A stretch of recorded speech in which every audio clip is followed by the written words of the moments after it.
Morning സംഗീതയാണേ. നമ്മൾ കഴിഞ്ഞ ദിവസം മീനച്ചാറാണ് ചെയ്തിട്ടുണ്ടായിരുന്നത്. പിന്നെ മാങ്ങയും നാരങ്ങയൊക്കെ നമ്മൾ ചെയ്തിട്ടുണ്ടായിരുന്നു, അതൊക്കെ ഞാൻ പാക്ക് ചെയ്ത് കഴിഞ്ഞു. പിന്നെ ഞങ്ങൾ ചെയ്തിരുന്നത് മിക്സറാണ്. മിക്സറും പാക്ക് ചെയ്ത് വെച്ചിട്ടുണ്ട്.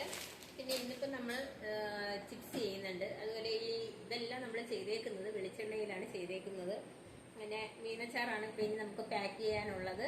അതിനകത്ത് ഞാനൊരു 2 കിലോ മീനച്ചാറിനാണ് എനിക്ക് ഓർഡർ ഉണ്ടായിരുന്നത്. ഞാൻ ഒരു 3 കിലോ മീനാണ് അതിന് വേണ്ടി മേടിച്ചിരുന്നത്.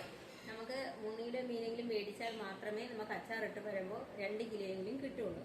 അപ്പോൾ നമുക്കിനി ഇതൊന്ന് നന്നായിട്ട്, ഞാനിപ്പം തണുത്തൊക്കെ ഇരിക്കുവാണ്, മിക്സ് ചെയ്തിട്ടില്ല, നന്നായിട്ടൊന്ന് മിക്സ് ചെയ്യണം. അതിനുശേഷം നമുക്ക് ബോട്ടിലേക്ക് നിറയ്ക്കാം. മിക്സ് ചെയ്യുന്നതിന് മുമ്പ് ഇങ്ങനെയാണ് വന്നേക്കുന്നത്. അത്രയും ഡ്രൈ ആയിട്ടാണ് വന്നേക്കുന്നത്. കാരണം ഇതിനകത്ത് മസാലപ്പൊടികളും എണ്ണയും വിനാഗിരിയൊക്കെ വളരെ കുറച്ചാണ് നമ്മൾ ചെയ്തേക്കുന്നത്.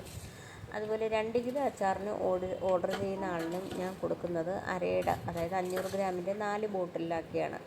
കാരണം എന്താ വെച്ചാൽ നമ്മളിപ്പോൾ 1 കിലോയുടെ ബോട്ടിലൊക്കെ കൊടുക്കുമ്പോൾ അവർ ഉപയോഗിച്ച് വരുമ്പോൾ ഈ നനവുള്ള കൈ വെച്ചെടുക്കുക, നനവുള്ള സ്പൂൺ ഇടുക, എപ്പോഴെപ്പോഴും തുറക്കുകയും അടയ്ക്കുകയും ചെയ്യുക, അങ്ങനെയൊക്കെ ചെയ്യുമ്പോൾ നമ്മളിതിനകത്ത് പ്രിസർവേറ്റീവ്സ് ഒന്നും ചേർക്കാത്തതിനാൽ ഇത് കേടായി പോകാനുള്ള സാധ്യതയുണ്ട്. അത് ഒഴിവാക്കുന്നതിന് വേണ്ടിയിട്ടാണ് ഞാൻ അരയുടെ 4 ബോട്ടിലാക്കി കൊടുക്കുന്നത്. അതാകുമ്പോൾ 3 എണ്ണം ഫ്രിഡ്ജിൽ വെച്ചിട്ട് 1 എണ്ണം ഇവർക്ക് പുറത്ത് വെച്ച് ഉപയോഗിച്ച് കഴിഞ്ഞാൽ കുറച്ചധികം നാൾ ഇത് അവർക്ക് വെച്ചിരുന്ന് ഉപയോഗിക്കാൻ പറ്റും. അതുകൊണ്ടാണ് ഞാൻ അങ്ങനെ ചെയ്യുന്നത്.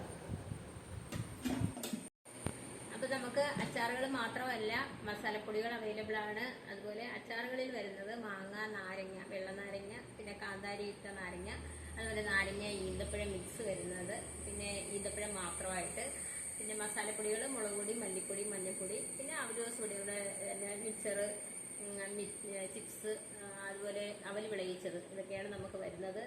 അതുപോലെ നമുക്ക് വേറൊരു ഐറ്റം വരുന്നുണ്ട്, ബീഫ് വരട്ടിയതാണ്. അത് പക്ഷേ നമുക്ക് കൊറിയർ ചെയ്ത് കൊടുക്കാൻ പറ്റത്തില്ല, കാര്യം അത് ചീത്തയായി പോകും. അപ്പം നമ്മൾ തൊട്ടടുത്തൊക്കെ ഉള്ളവർക്കൊക്കെ ഇന്നിപ്പോൾ നമുക്ക് ബീഫ് വരട്ടിയതുണ്ട് നമുക്ക്. അപ്പോൾ അടുത്തൊക്കെ ഉള്ളവർക്കാണെന്നുണ്ടെങ്കിൽ ബീഫ് വരട്ടിയത് പോകുന്നതിന് കുറച്ച് നേരം മുന്നേ നമ്മൾ ചെയ്ത് പാക്ക് ചെയ്ത് കൊടുക്കാറുണ്ട്.